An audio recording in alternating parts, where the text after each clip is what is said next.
Okay, well, I think we'll get started. So thank you everyone for joining us today for our webinar on setting children and youth up for a successful return to school in the era of COVID-19. My name is Michelle Horn.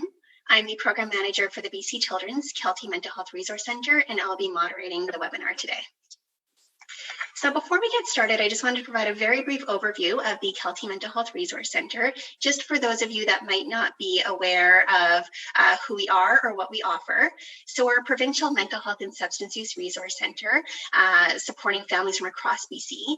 We help families across the province by helping with understanding and navigating the mental health and substance use system in the province, by listening and offering peer support by trained parent-peer support workers at the Kelty Center, and also by connecting families to resources, information, and tools.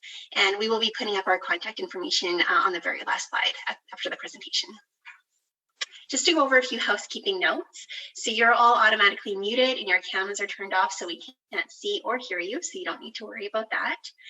Please submit any questions for the speakers through the Q&A function. And there has been an option enabled where you can vote for questions that you would like to see answered. If you have any technical questions or comments for the Kelty Center team, please submit those through the chat function. The webinar will be recorded and made available on the keltymentalhealth.ca website. At the end of the webinar, a survey will pop up that we invite you to complete. Your feedback is really helpful to us in planning future webinars. We'll also email out the survey link to you as well after the presentation. And a PDF of the slides will be posted following the webinar. This information applies to the context in British Columbia. Just as a reminder, if you're in another jurisdiction, please consult your local health and school authorities for further information. Okay, so to introduce our lovely speakers today. So today we have with us Dr. Sarah Anderson and Dr. Rosalind Catchpole. Dr. Sarah Anderson received her PhD in Child Clinical Psychology at Simon Fraser University.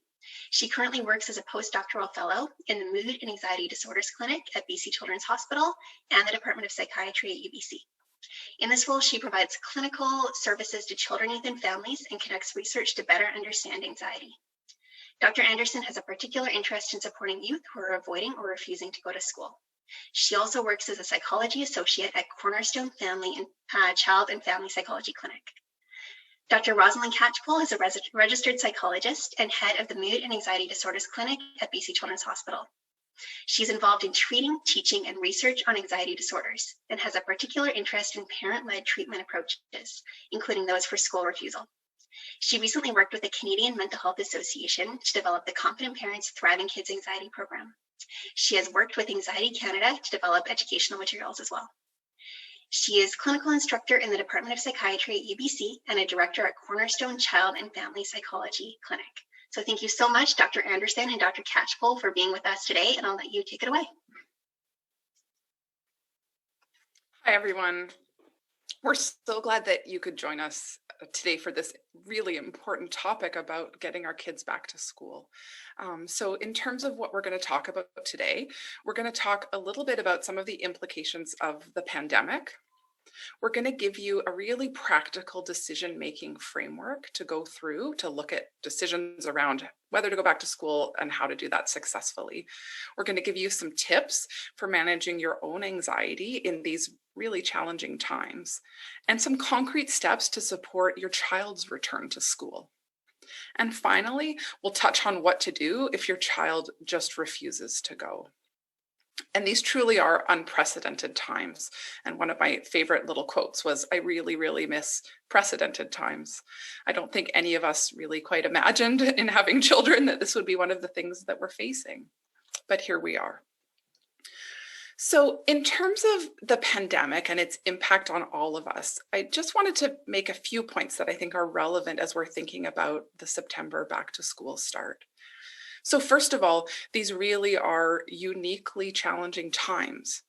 Even my grandparents, who apparently walked to school 20 miles a day in the snow, uphill both ways, I don't think had to think about these kinds of decisions.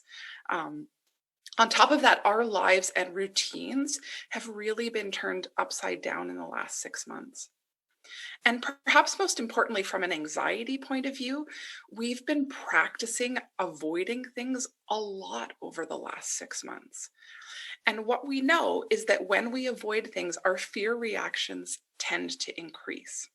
So if I ask you after this talk to go for a walk and I give you only one simple instruction, I say, as you're walking, just avoid any red cars that you see along the way. Maybe cross the street or just try to give them as wide a berth as you can. Even if I give you no other reason for avoiding red cars, at the end of that hour, you're going to show a measurable fear response to red cars. So when we stay away from things, it can kind of give us the message that they're not safe. Another anecdote I'll share is one of the first times I went to visit some friends in socially distanced after the pandemic had started, and I was mindful of staying 6 feet away. And then what I noticed is when my husband came close, I jumped a little bit because I'd been practicing staying away from people so much that it surprised me when someone got close. And that's going to come up a little bit later in this talk. In terms of the impact on school, particularly, first of all, let's just say up front, of course, that safety is at the forefront of everyone's minds right now. So for us as parents, for a lot of our children, and of course for teachers. Another piece is that many children and teens, I believe I heard on the news, it was actually 2/3 in the province, have been away from school for almost 6 months. So it's been a while. They're a little out of practice. To add to that, educators are navigating these changes alongside families. I think one teacher said, we're trying to build the plane as we're flying it. So it's a lot for everybody. As parents, we've often been balancing work, childcare, remote schooling. Our own routines are thrown off. And finally, school is going to look different in September. So while it's normal for kids to be nervous, at every September return, we know there's a little bit of an added layer here where schools are going to look different. And so the sum total of all these things is that everyone is a little extra stressed out and probably needs a little bit of extra support in this time. So how are we doing as parents? Well, one result of these challenging and uncertain times can sometimes be a bit of a sense of paralysis as a parent. We put a little picture of a deer in the headlights there. We can get kind of stuck in worrying and ruminating, and it can be hard to know what to do. How do we move forward? And perhaps most importantly of all, how do we help our kids? And so what we're going to talk about in this webinar is a framework for successful school return. And the reason we put it in a 5-step plan is because the order of these things really matter. If you haven't yet made an informed decision about whether to send your kids back to in-person school, it's not the time to be practicing the routines. So we first want to make a decision and really live that decision and practice it, and then communicate confidence to our kids, practice the routines with them, and finally not give up if our kids push back. So step one in this framework for successful school return is to make an informed decision about whether or not to send your child back to school in person. So first, we suggest taking stock of what information you already have from your child's school or their school district. Next, if you're concerned that your child or yourself has a health condition that may put you at higher risk due to the virus, speak with your doctor or your child's doctor or specialist to get a little bit more information. And as part of making an informed decision, weigh the pros and cons of different school options. So we know that most kids do better when they have structure and social connection that's provided at school. And kids that have more of a sensitive temperament often need some practice being brave or being out in the world. However, there is no right answer, and decisions about this school year more than any year before are really based on individual family differences and preferences. So what options are sustainable for you as a parent, keeping in mind that we don't really know how long the pandemic is going to last? Does your child have different learning needs or abilities that you need to take into consideration? How did remote schooling go for your child in the spring? And if they returned to school in person in June, how did that go? How will this decision impact other members of your household or family, such as grandparents or other dependents? And then finally, once you've collected all of that information and made an informed decision, remember that that decision does not need to be set in stone. So we know that public health and school board recommendations may change over the coming weeks or months, and different information may be available and different options may be offered or may even be mandatory at that time. So the next step is really living in your decision by practicing it and sticking with it. So I remember the first time I visited the grocery store during the pandemic back in March. It felt really scary, very unfamiliar, and there was a lot of uncertainty about what I should and shouldn't be doing to keep myself safe while I was there. But now, thinking, maybe the 20th time visiting the grocery store since then, I have a better sense of what to expect, and I feel more confident about some of these new routines to keep myself and others safe. And so those same principles apply for this new back to school routine. So really live that decision, walk through it, pretend it's September 10th today. So what's that going to look like for you? So as you practice those routines, you'll develop some more confidence in your choice. And as you run through the details as well, that will really reinforce your decision. So we're really primed to want certainty in our lives as humans. However, pandemic times are challenging our flexibility muscles because these times truly are uncertain and things are changing very frequently. So it can be really easy to become overwhelmed when we think of the unknown of the coming weeks, months, and years, particularly as we head into a school year that's really unlike any before it. So we really recommend trying to focus on what's immediately ahead in the short term. So what are those steps that you can take in the coming days or weeks? So being aware of your news intake. So for some people, that may mean limiting it, such as only looking at certain news outlets, only tuning in at certain times, or not scrolling before bed. For others, that may mean noticing what kind of information you're consuming. So, for example, a friend of mine mentioned that she was watching both local and international news and was really noticing that much of what she was listening to, such as hearing about schools reopening in Georgia, wasn't helpful or relevant to her situation, and limiting the kind of information and the source of information she was listening to really helped her manage some of her worry. We also know that physical activity is a helpful remedy for anxiety and mood. So, whether that's planned exercise before your day begins, if you can get that in, or even just a short walk in between activities, can really help us cope better. And lastly, trying to really stay socially connected. So, staying close with those in our community can really, really help give us some meaning in this difficult time. So, this is an extremely challenging time in many, many ways. And having some stress or anxiety, those are understandable responses. But there are steps you can take to manage those feelings. So, connecting with friends and family members by being vulnerable and sharing some of these hard feelings and trusting someone with those feelings. So, is there someone who you can make a pact with, so to speak, to check in with each other or to hold each other accountable for taking some steps to be courageous or to try new things?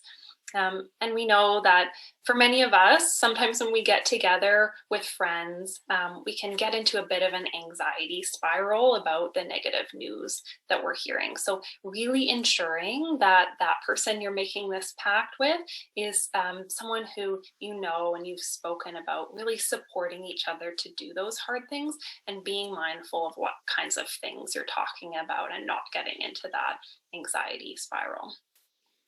We also know that deep breathing is really helpful. So taking some long, slow, deep breaths into your diaphragm so that in through your nose and out through your mouth is a method that works on both a psychological as well as a neurobiological level.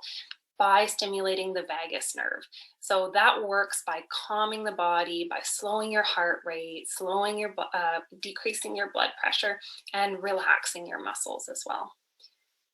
Write down some of the reasons for sending your child back to school and really connect with those reasons and the values that led to your decision in the first place. And lastly, practice some self compassion. So, we're not always at our best during these times. They're challenging times. So, it's okay to be nervous and it's okay to not be at your best with your child all the time.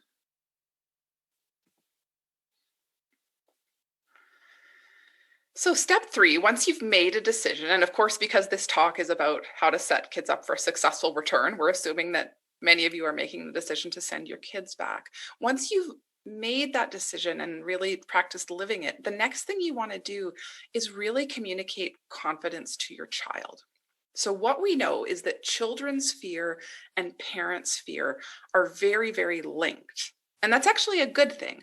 When we think about mammals in general, we're very attuned to our kids' distress so that we can very quickly be aware if we need to rescue them, to jump in, to save them from something dangerous. And being able to read fear on their faces and have a fear response ourselves helps us react quickly. Similarly, kids take their cues from how we're responding. So if I look frightened, my kids are going to notice that and be a little bit more attuned to, is there something going on that I need to pay attention to? And that works very well when there's a threat. Fortunately, not too many tigers in British Columbia, but it primes us to respond quickly. But what can happen in a situation where we're nervous, but we're going ahead with something, is our own fear responses can get cued. So I'll never forget the first time my daughter climbed to the top of one of those play structures at a park. I feel like she was 2 or 3 or something like that. And she was so proud of herself. And my heart was just pounding. It was all I could do to not run up and grab her off the thing. I was literally saying to myself, it's Canada. These things must be safe. It's going to be okay. But it primes a fear response. And so we need to be mindful of that, because what we're hoping is that kids can go off to school feeling positively. Another way to think about this is, what level of caution do kids need in particular areas? So this reminds me of 2 friends of mine. One is very cautious and has a pretty cautious kid. And I remember when her daughter was young, she was taking a few tentative steps, up a ladder on a slide, and her mom was saying, "Be careful, oh, careful, sweetie pie, be careful, be careful." My other friend, true story, has like the most physically able, kind of uncautious kid who loves to climb 30 feet up on the outside of a slide. And he's also a pretty chill guy. So what happens is, the cautious kids often have cautious parents, and the more adventurous kids sometimes have more adventurous parents. But sometimes what we need to do is we need to kind of cross those. So when our kids are being more cautious, we actually need to provide them with more encouragement. Or if they're being not cautious enough, then yes, we need to give them some cautionary messages. But as we're thinking about school approaching, we really want to think about, what does my child need in this moment? And so some things to think about as you're thinking this through would be, kids who need more caution would be kids who are kind of impulsive and they're disregarding the safety considerations. Maybe they want to go hug all their friends as they go back to school, or they're not following the good practices around the pandemic. On the other hand, as happened to my kids, by the way, recently, is they were getting kind of nervous. We were outside on a walk and other people were getting, a little bit closer than 2 meters. And so when kids are starting to show more of that fear reaction or nervous reaction, then they need a little bit more encouragement. I needed to say, I know it was a bit too close, but we're outside and it was just for a second. Other kids as well, we can't assume that kids are only nervous about the pandemic. Some kids might be much more worried just about the social aspect of going to school. So if they're really nervous that their best friend didn't go back in June and they haven't seen them in 6 months and they're afraid they're not going to have any friends when they go back, again, we need those encouraging messages. And a funny story I thought was a comedian who made a pretty good joke about how warnings tend to be calibrated for very reckless children. So to save the lives of reckless children, we have these sort of dire warnings, but that if you're more cautious or sensitive, sometimes kids can take these too literally. So another way to think about this is, what are we communicating to our kids? And so one way I like to think about this is my inside voice versus my outside voice. So my inside voice, as my kids are getting ready to go back to school, might be screaming, be careful, wash your hands, stay away from the other kids.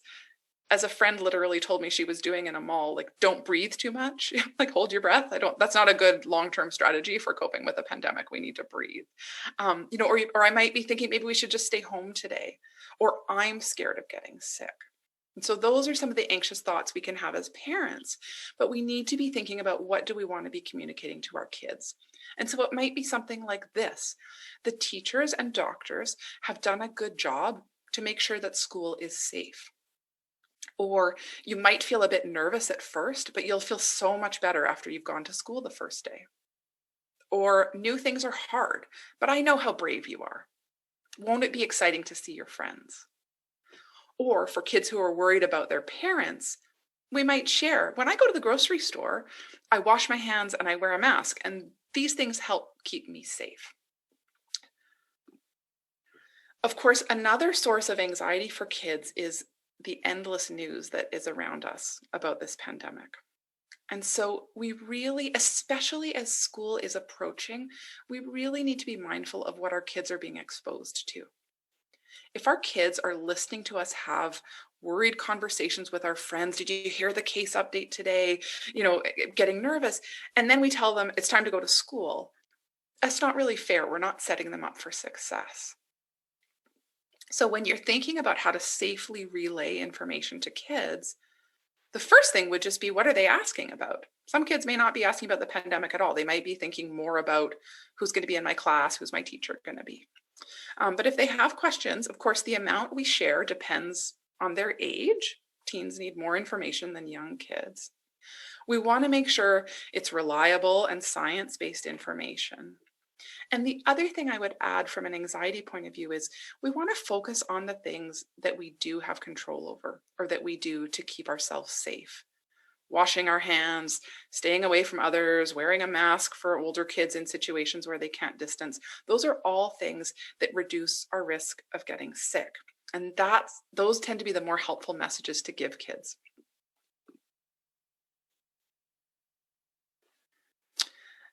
Next is really practice those routines in advance. And so for all of us, if you think of the first time you did anything new, you felt kind of nervous. We got together half an hour before this webinar to practice all the technical stuff to make sure it went well. So doing those things in advance, it really sets kids up for success. And another way to think about this is, a lot of kids are going to be kind of nervous in September. That's really normal. But if they're also overtired because their bedtime's off track, or they're hungry at the wrong times because meals have been thrown off, we're not giving them like the most energy or the most success. So sleep. We got to be honest with ourselves about, when are our kids currently waking up? Mine are not waking up quite early enough for school yet. So we look at, like, if they're waking up at 9 and they need to get up at 7 for school, okay, that's a 2-hour difference. We got 10 days left. So you want to start to kind of break it down and move bedtime and wake time earlier, 15 to 30 minutes a night. And by the way, it's the wake time that's actually more important, as we've all had that experience of trying to get our kids to bed early, but if they're sleeping in, it's really hard. The other thing is, really try to limit screens 1 to 2 hours before bedtime. The light, as we all probably know by now, the light that comes off screens, it interferes with melatonin production and the sleepy feelings that kids need. So try to avoid those. Switch up your routine. So they're reading a book or doing something else before bed. Finally, in the daytime, get out of PJs in the morning, get into daytime clothes, start to practice those things that they're going to have to do for school. Even things like having snack time and lunchtime around when it's going to be at school helps to adjust their bodies for school. And finally, get their bodies moving. So physical activity, as we've said already, is so good for everything. It helps with anxiety, it helps with mood, it helps with energy levels. So it doesn't have to be a boring exercise routine for kids, but running around at the park, getting out for a hike, things like that are really helpful. And finally, when we think about those social and practical routines, those can be important to practice as well. So especially for kids who maybe haven't seen their friends much over the summer or even, part of last year, try to schedule some play dates or, for teens, just some hangouts with peers from school if possible. You can do that outside at a distance. You can still take precautions, but we want kids to kind of refamiliarize themselves with their friends. Younger kids do really well with playing school. So doing some of those, calendar time or circle time or things like that with young kids kind of gets them into that routine. And we want to create some excitement. My kids, they sort of thought it was cool when school shut down at the beginning, but pretty quickly that got really boring. They want to see their friends. And so reminding kids of what they like about school can be really helpful. Finally, the practical stuff is important to do as well. So practice the walk or the drive or the bike ride to school with your kids in advance. If your kid has to wear a mask for part of the day, or you choose to have your child wear a mask, you want to make sure you've practiced that a fair bit before school starts. We've probably all had that experience. It feels a little claustrophobic at first. It feels kind of uncomfortable. And then once we've done it a bit, we get more used to it. So we want to, again, make the unknown known. We want to practice as much of this as we can before school starts. Pack the backpack, get the shoes ready, all that kind of stuff. And so some of you might be listening to this talk and going, okay, yeah, that makes sense in theory, but my kid is totally freaked out. Like they won't even go to the school right now. So if you're in that situation, what you want to do is break it down as much as you can. So if your child will not go to the school right now, what you want to do is start by driving or walking halfway. You want to then try walking to the edge of the field, maybe all the way to the front door. Maybe try having a play date or a visit with a friend, not at school, at home or in a park, but then try to have a visit on school grounds to get them more used to it. And these are the kinds of strategies we use over and over again when kids have clinically significant levels of anxiety, that they're really phobic of things. And what we know is that there's a few keys that help this go successfully.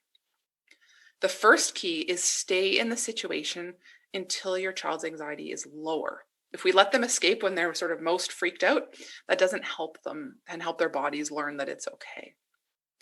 The next thing is rewards are critical. I was hearing a story of a friend the other day whose tiny little one didn't want to go to school last year, and she just gave her stickers, and it's like that's all she needed. So younger kids often, go for an ice cream after, or you get a sticker or a lollipop. Teens enjoy privileges, right? Extra screen time or some money, things like that. And finally, praise your child or teen for being brave. And for teens, of course, we have to do this. I mean, with all kids, we have to do this in a genuine way. But with teens, we really want to acknowledge, I know it's a lot and this is hard. And I'm really proud of you for going for that walk with me. It's going to make it easier when school starts. And remember, success breeds success. So the more we do this, the easier it gets. So some of you might be wondering, what do I do if this just really doesn't work and my child is pushing back or even refusing to go to school outright? So before discussing what you can do, it's important to talk a little bit about what anxiety is and how it impacts kids. So anxiety is a normal and adaptive human emotion, and a certain amount of anxiety is helpful. So for example, for me, feeling a little bit of anxiety about this presentation motivated me to practice it over the weekend. Sometimes anxiety, though, can be experienced as really uncomfortable physical symptoms like stomach aches or headaches or increased heart rate or breathing or worry thoughts that indicate to us something bad is going to happen and I need to avoid that thing. And while that experience of anxiety can be really uncomfortable, it's not harmful. So avoidance or eliminating anxiety is not what we want. It's not realistic.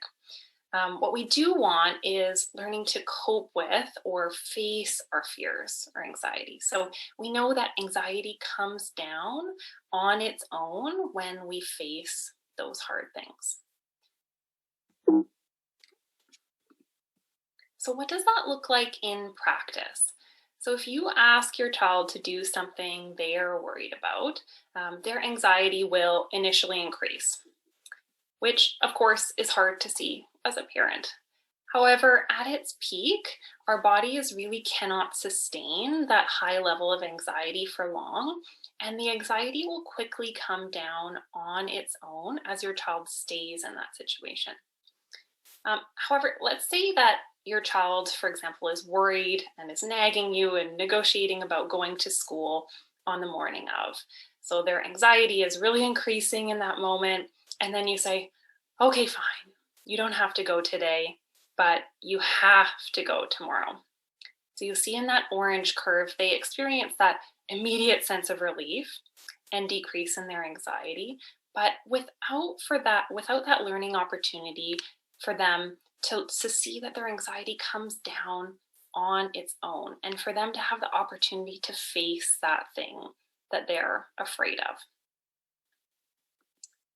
So the second time that that child who faced their fear is put in an anxiety provoking situation, their anxiety is going to be a little bit less than the time before and will similarly go down on its own.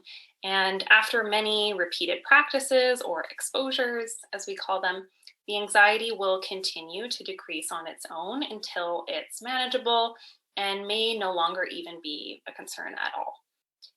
However, for that child who avoided facing their fear, so the orange curve, such as the child whose well-meaning parent allowed them to stay home that first day, they'll experience even more anxiety the next time they're asked to face their fear and go to school. And they'll be even more hard-pressed to get to school. So this just really illustrates that premise behind research supporting effective ways to face our fears, and just really underlines that we're never seeking to get rid of anxiety, even in professional treatment. Rather, what we're doing is seeking to cope with it. So we don't want to get rid of the anxiety. What we want to get rid of or treat is the avoidance of the anxiety. So how does this apply to school attendance? We know that many parents and children alike will be feeling nervous about the return to school this year, more than in any school year yet. But there is a lot that you can do as parents in advance and in those initial days and weeks to help by taking some of the unfamiliar and making it familiar. So each time your child practices something in preparation for school, their confidence and their chance of success will increase. And similarly, each day of school they attend, most kids will feel more and more comfortable. So really the goal is to do everything we can do to get them there and for them to stay there, if that's the decision you've made, because this will really prevent problems down the road. So it's a non-negotiable, like having your child wear their seatbelt in the car. Okay, so we've talked about all of the good things that you can do to prepare, but now say it's go time. It's the first day of school. So firstly, really communicate that confidence in your decision that you've already been practicing. Also, plan ahead. Things like having lunches and backpacks ready the night before, and give yourself a little bit of wiggle room the morning of by starting that routine a little bit earlier. So this just provides you the opportunity to have that bandwidth to deal with challenges if they do come up. And we know that worries may come up for you or for your child. And try to remember what Dr. Catchpole was talking about earlier in terms of your inside versus outside voice. And that having worries is really normal. That said, try not to get roped into lengthy conversations about worries your child is having on the morning of. So these conversations actually just tend to ramp up anxiety. Instead, you can try something like redirecting, such as asking about something else or reminding them of something they're excited about, and not giving attention to minor behaviors like whining or reassurance seeking or repetitive questions. So if you've tried all of these steps and strategies to no avail, that's not a failure on your part, but it does indicate that additional support may be needed. So reach out to your child's school to let them know what's going on. Okay, see if your child can walk or be driven by a neighbor or a friend. You'd be surprised how many times this is the most effective strategy to help kids in the morning get to school, kids or teens to get to school. If other challenges persist, or there's other mental health challenges as well, and they're just really not able to get to school, reach out to your local child and youth mental health team or a private therapist for support. So we know that when making a plan, successful school coordination is oftentimes one of the most effective strategies to manage school avoidance. So this might involve speaking with other school staff, developing a realistic plan and steps, which we'll talk about, and staying consistent between home and school in regard to those expectations that you have for your child each day. But regardless, if your child is at home during the school day and is not enrolled in a home or remote schooling program, make sure there are no fun or engaging elements of being at home. So in our experience, many times a child is refusing to go to school. There is something rewarding about being at home. That could be access to screens during the day, that could be special treats or lunches, or sometimes it's even just extra attention or one-on-one time with a caregiver that's really inadvertently reinforcing that pattern and that desire to stay home. So if you anticipate that return to school may be challenging for your child, or if school attendance has been a challenge in the past, develop a plan with incremental baby steps before school even begins, if possible. So as an example here, and as we've talked about, you may walk to or visit the school grounds before the first day, or visit the surrounding areas of the school. And when school has started as well, if your child is refusing to attend, or again, if you just anticipate there being problems, develop some realistic steps in consultation with the school, if possible, once school is in, about what that return to school plan is going to look like. So typically from kind of a facing your fears, anxiety perspective, we'd really want a child to be spending roughly a few days or a few times on each step before proceeding to the next. What we don't want to see is a child who's stuck on one step for many weeks or months. We know that rewards and praise, as we've talked a little bit about, are an essential element of reinforcing school return if your child is refusing or having a hard time. So these are just going to make that experience more rewarding and more motivating for them. So this may mean immediate rewards, such as stickers or treats or extra screen time or privileges, as Dr. Catchpole mentioned earlier, or this could be earning tokens towards a larger reward, such as a special activity or a privilege. So your messaging as parents when your child pushes back about going back to school is just as important now than ever.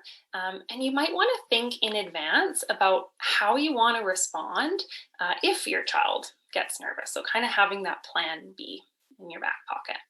So oftentimes there's a tendency to try to highlight your child's past abilities or intentions, and this can be inadvertently received by your child or teen as a criticism or as additional pressure. So instead of highlighting what they used to be able to do or allowing them to avoid by saying things like, oh, you were so excited about going back to school before, or it's not a big deal, it's just school, or it's okay, you can stay home today, but you have to go tomorrow. Try saying something like, thanks for telling me that you're feeling scared about going back to school. It's been a lot. let's talk about some of the things that we can do to help you feel more confident and really starting that conversation. So we know that oftentimes really truly listening and validating feelings is a really incredibly empowering strategy to help kids and adults alike feel more supported and feel confident when we're facing a challenge or something new.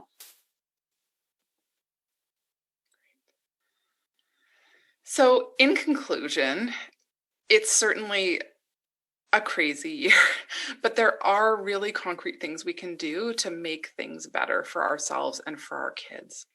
And in particular, work on focusing on what is still in your control and in your child's control, rather than focusing on all the things that are unknown or out of our control right now.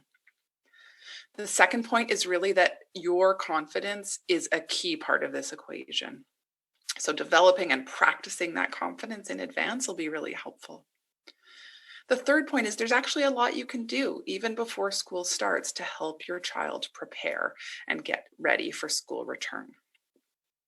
Next, expect some anxiety. It's going to be there. And if you're ready for it, for your own anxiety and your child's, it's not going to throw you off as much. Please reach out for help if you need it. It's not a sign of failure or weakness to need some help ever, frankly, but especially right now. And I really, really believe, especially in these times, we're strongest together. The fact that there was a lot of interest in this webinar means we're all in the same boat here. I've yet to meet anyone who's not at least a little bit nervous about September. And working together and supporting each other can help us all do better in these difficult times. And finally, remember, kids can still learn and grow even in the midst of a pandemic. And so we wanted to just leave you with the words of the good Dr. Bonnie Henry here. Be kind. And in this context, we want to think about being kind to ourselves as parents, to our kids' teachers who are also having to face a lot of anxiety right now, and to our own kids who are nervous and out of practice at being in school. Secondly, be calm. So let's show our confidence to our kids and avoid getting into showing them that anxiety spiral. It will help things go more smoothly. Be safe. So do continue to follow the public health recommendations, keeping our bubbles small, having safe social visits so that we can all do our parts to try to keep this virus at as low level as we can. And I hope Dr. Henry doesn't mind, but I took the liberty of adding one more because I think it's really important, which is be brave.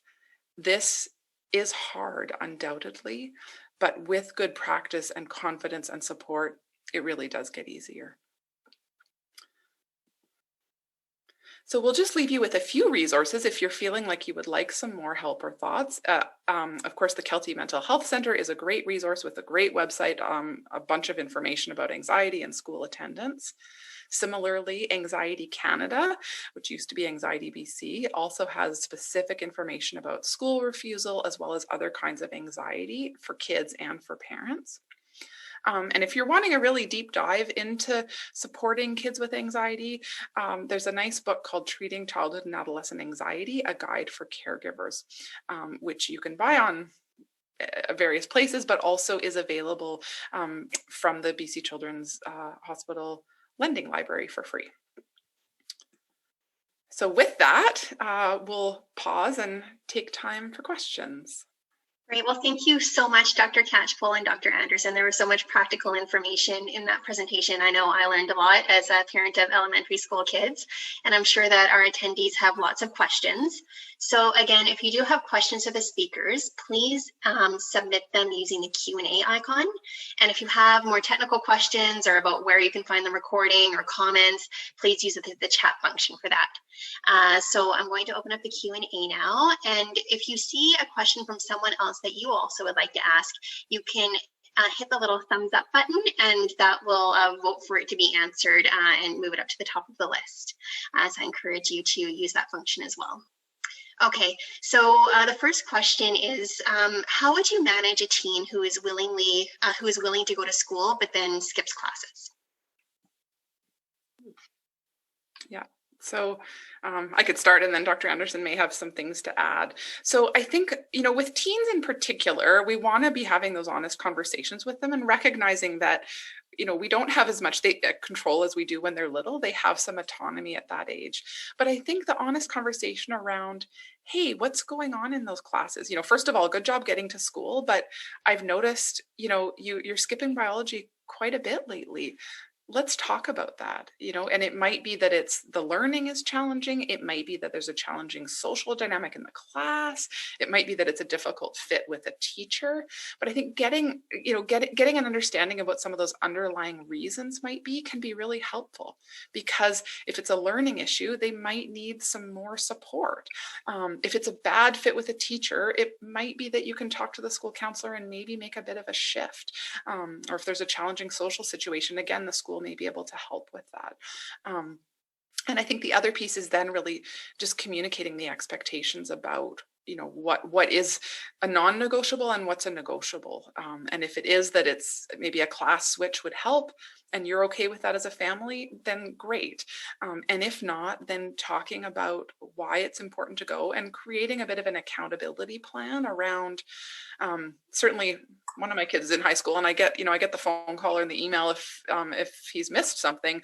And so just saying, look, the deal in our house is that we have to go to all the classes. And so if I get an email that you've missed class, you're going to lose your phone the next day or something like that. But Dr. Anderson, anything to add?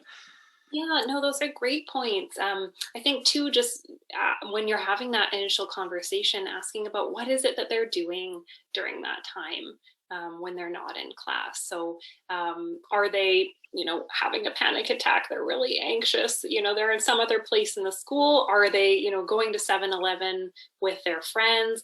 That will really help indicate what are those next steps and what's a bit of a plan to move forward. And then kind of going back to those principles we talked about earlier, developing those realistic steps, seeing what's manageable for them at this point, how much school are they attending, and really working in those incremental baby steps from there.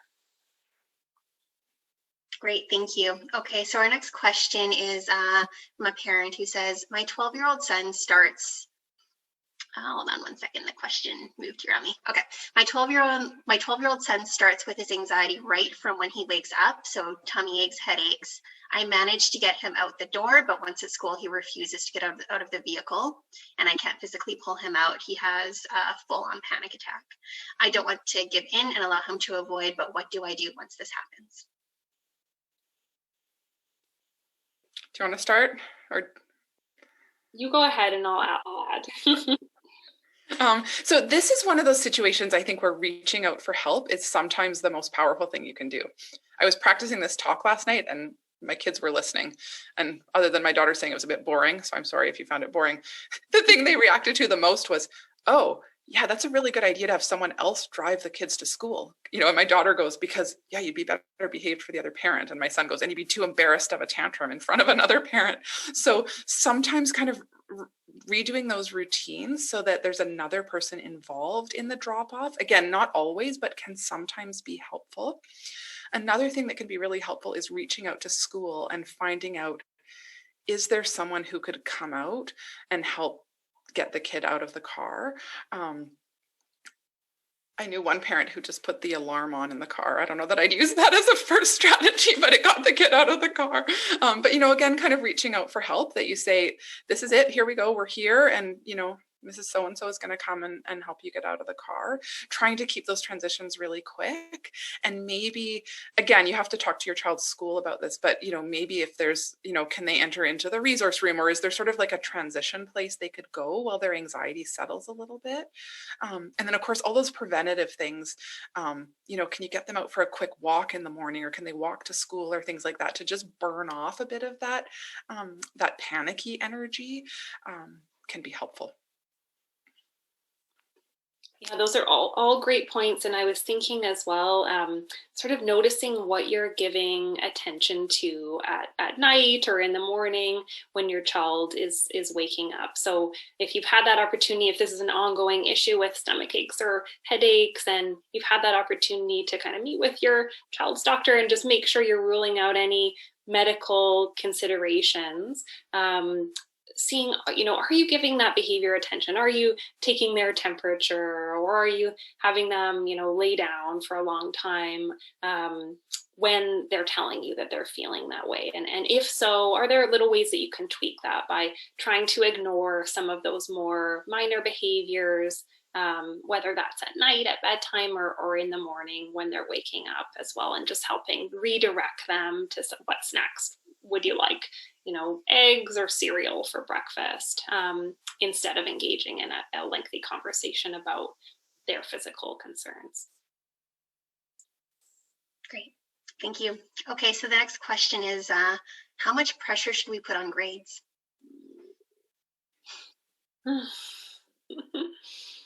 So I guess, I'm smiling because of course it depends. In general, I would say, let's give our kids some kindness here. We want them to get used to the routines and back in school. And it sort of depends. Is it, is a grade bad because a child is really not putting any effort in and we're concerned about their work ethic and things like that, then we might want to talk a little bit about why some of these things are important. But if it's, grades really matter in grade 11 and 12 for a child who's trying to get into university. Otherwise, they're not critical. And so I think, again, kind of looking at your own child's picture, what's going on, what are they struggling with, and really looking.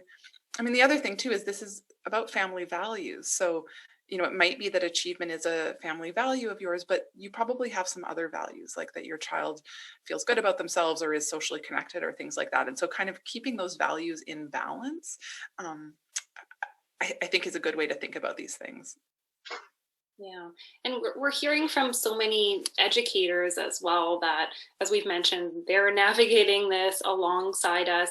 They're feeling stressed and anxious. They're building the plane as they fly it. So I think that there is going to be, a longer buffer, a much longer probably buffer time this school year as we even just get into that routine of what school's like, let alone really getting into the curriculum.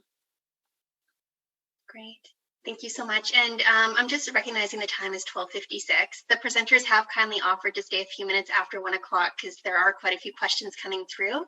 But just for those of you that do need to leave, I just wanted to put up this slide with the Kelty Center contact information. So please don't hesitate to contact us if we didn't have time to get to your question or you think of questions after the presentation. Our email is up on the slide, as well as our toll-free phone number. You can call us from anywhere in BC. As a reminder, we'll have the presentation, the recording, as well as a PDF of the slides up on the Kelty Mental Health Resource Center website shortly after this presentation.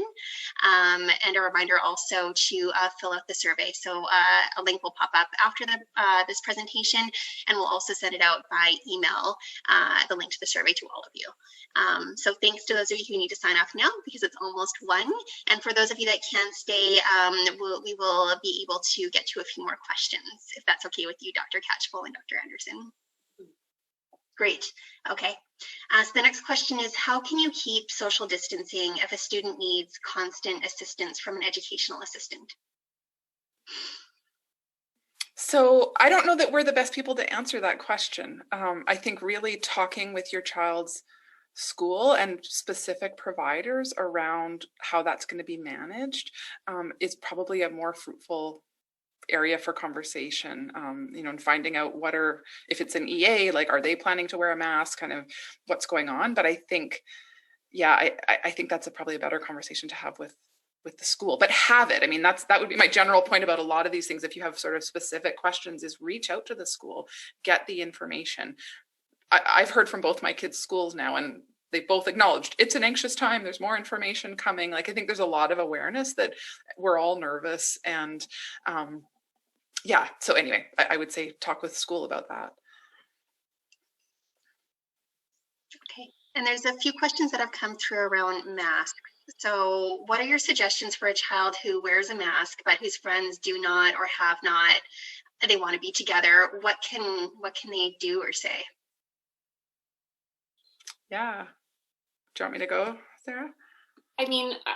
I'll start. And I think, what we know is we can only control, you can only control what your kids are doing in that kind of situation. So having those discussions around what they can do to be keeping themselves safe.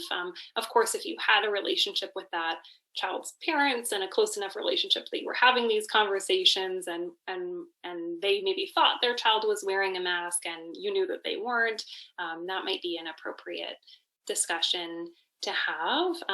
But unfortunately, and as we know from some of the information that's been put out by schools, masks aren't mandatory, and so except in some circumstances, and so that's something that is oftentimes a really personal choice for individual families. Yeah. And I guess I would just add, I think this comes back to family values. And if your family value is, we believe it's helpful and our child's going to be doing it, or we have some risk factors, then probably practicing with them those conversations. Because, look, kids can have conflict and sort of difficult social situations to navigate for a whole bunch of reasons. I remember wearing the wrong pants and getting in trouble at school. And so masks are really no different. And so maybe doing a bit of role play around, well, what are you going to say? Let's say, Susie says, why are you wearing that mask? It's silly. We don't have to. What is your child going to say? How are they going to respond? And, maybe having a bit of that prepared around, I'm choosing to wear a mask to help keep everybody safe. And that's what my family's doing, but it's okay that you're not. We need to be careful for kids who are real rule followers, or let's say your family is very pro-mask and you're wearing them a lot. You could see a kid then getting kind of stressed out about other kids who are not. So that's where we sort of need the caution and encouragement. As Dr. Anderson was saying, we can only control what we can control. So kind of prepping for them for what you expect. And the other thing is, the more of us that take that brave step and encourage our kids to wear masks for kids who are able to, and in situations where it feels like it would be helpful, the more that's going to be normalized. Great. Okay, so the next question is, how overwhelmed do you think school counselors will be this year? I'd like to reach out to let them know what my kids' worries are around returning to school so they can get some school-based support, but I don't know if that's appropriate. Yeah, I think it really depends. And I actually just happened to look in the chat very quickly and saw someone who's listening, a lovely school counselor, was saying, we're here to support families and happy to help and advocate.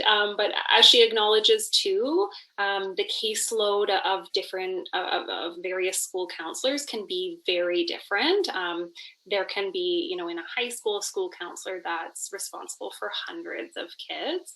And we know that many of those school counselors are going back September 8th too. And so anticipating that there's going to be any availability or bandwidth to kind of plan in advance probably is not realistic this year. That said, if your child is having challenges, reaching out to that person and seeing what kind of bandwidth or availability they have is certainly a reasonable first step. Yeah, and the principals are back the week before, and I think giving them a heads up that you're concerned, your child's really nervous, you're not sure how it's going to go. Could they share that information? It doesn't hurt. Again, I think when I'm talking about being kind, it's just recognizing that schools do have a lot on their plates, but it's okay to ask. As long as we ask nicely and are aware that there's a lot going on, it's totally fine to ask. And in fact, schools having a heads up about kids who are maybe going to really struggle in advance is probably more helpful for them than trying to scramble at the last minute with a kid who's having a total meltdown on the field at the new drop-off area or something like that. Great. Okay, so the next question is similar to what you were just talking about. So my 7-year-old son won't walk into the school when I drop him off. In June, they lined up outside and the teacher brought them in. He refused to follow me back to the car. The teacher has tried to help him, but it often doesn't help. I usually threaten taking the iPad away if he doesn't stay, and I end up leaving him on the field upset and crying. What can I do? So I would say starting with some of those baby steps, as we've talked about, and determining what's realistic for your child that first day. So if even like getting to the lineup, that's a big deal for them, make that a goal in advance. Is that something that you can reward them with in the moment? Like, a sticker or a candy or something once they get into line. So you're really positively reinforcing that behavior that you want to see more of, and really positively reinforcing them facing their fear as well. I know you mentioned you've tried with a teacher, having them help them in, and that hasn't helped. But kind of going back to the idea we've talked about earlier, is there, maybe a friend in their class that they could, meet on the school field or walk to school together that might help them feel a little bit more motivated and positive and less anxious and scared about that entry into school. I would also add, for some kids, it can be helpful to sort of earn some like bonus iPad time or something like that for being able to have a really brave drop off, which might mean, it's 5 minutes or less of crying. And the other thing is, some kids with separation anxiety, what happens is you get this kind of panic response at the separation from caregivers, but it's often really quick. And so it might be that your child is tearful and cries, and that may happen for a little while, but often if we ask the teachers, like within 5-10 minutes, they're really settled down in school. And so the most important thing is, do keep them going, because if we let them escape in those situations, the anxiety usually just gets worse. Okay, so I think we'll do one last question. So the question is, honestly, I'm not sure that teachers and the government will do a good job of making schools safe. How would I be able to say that to our kids? So I don't think it's helpful to say. And again, that's why I've been thinking about this so much. I mean, I'm a psychologist, I treat anxiety, I'm a parent, I'm going through this with all of you. And I think that's why we put the decision-making framework about review the information yourself, talk to your own doctor, look at your ability. If you prefer to do homeschooling, that's fine. Just look at, do you have the bandwidth to do that? Can you set that up in the long term in a way that's going to be successful and is going to meet your kids' social and academic needs? And if so, great. But if you're feeling like, no, I don't have that, and therefore I'm going to send my kids to school, then you have to live that decision. I don't think being in a halfway place is helpful for anybody. And it doesn't mean it's not hard. It is. We're all having to manage our anxiety. But I think if we're still in that, am I or am I not, or maybe I'm going to, but I'm afraid, and so I'm going to try to give my kid all these messages about staying extra, like unreasonably careful, I don't think it's a good idea for kids. And again, we're not saying which decision to make. I think that's a personal family decision, but you got to live in one of them. That'd be my pitch anyway. It's what I'm trying to do as a parent. Dr. Anderson, anything to add? No, I completely agree with that. Great. Okay, well, I think that wraps up the webinar for today then. Thank you so much, Dr. Catchpole and Dr. Anderson. Such practical, useful information in this presentation. And thank you to everyone who joined us today. As mentioned, we'll put the webinar recording as well as a PowerPoint up on our website shortly after the presentation. And again, if you do have 5 minutes to fill out the survey that will pop up after this presentation ends, we'd really appreciate your feedback. So thank you so much for joining, and I hope everyone has a wonderful afternoon. Thank you. Take care. Thanks. Bye.